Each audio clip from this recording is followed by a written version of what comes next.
yung mga grounds naman po ay malinaw, no?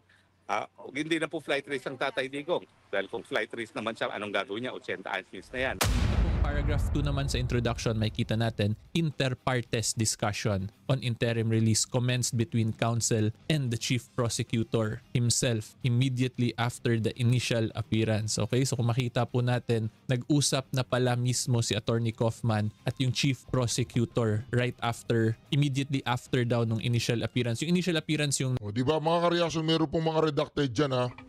Magre-react lang ako. Ibig sabihin, ayun, in-explain na. Ibig sabihin, yun.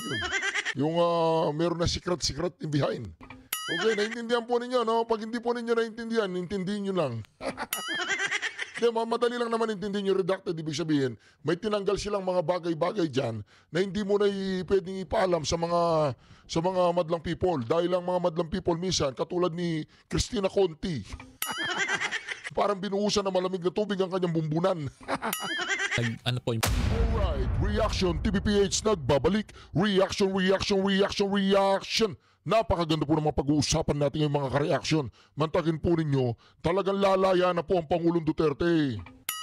Yan talagang minamalas na po ang mga kalaban natin. Una, yung impeachment ni VP Sara Duterte, wala na po yan, tapos na. Pag-uusapan po natin yan, bakit natapos? Pangalawa, ang Pangulong Duterte lalaya pero magbabakasyon muna sa ibang bansa. Yun. Sa ibang bansa. Ang tagin mo, 80 years old, nag-abroad pa. Nahirapan ka ba talaga, Pangulong Duterte, sa buhay mo? Hindi, joke lang po yun, Pangulong Duterte, I love you very much, Mama Chup Chup. Ito po mga kareaksyon, unahin po natin mga kareaksyon ha. Excuse me po, unahin po natin kung ano sinabi ni yung attorney, yung nag-attorney sa ICC. Ito. Ayan o. Para naman akong binuhusan ng malamig na tubig, Attorney Cristina Conti. Conti ka talaga. O yan o. Anong po sabi dyan na nag-post? Yari tayo dyan, ate. Sinabay pa nila sa araw ng kalayaan ng Pinas. Hindi kontra ang prosecution sa hiling ni dating Pangulong Duterte na interim release. Pag uwi yan, bubugso na naman. Ang daming, bubugso na naman.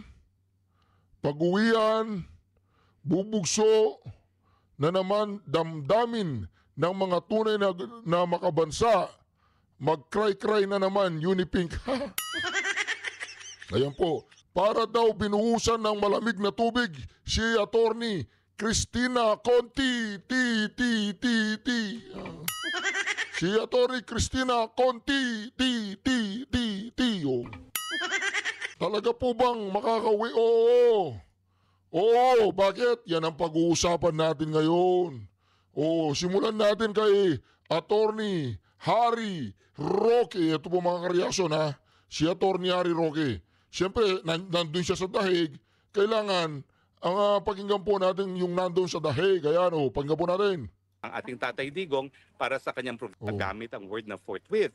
Hindi mo naman maintindihan na ang forthwith naman, nakasalalay yan kung kailan naman to conduct official business. Hindi guys, Amerika, na at all times, ang Senado ay merong quorum.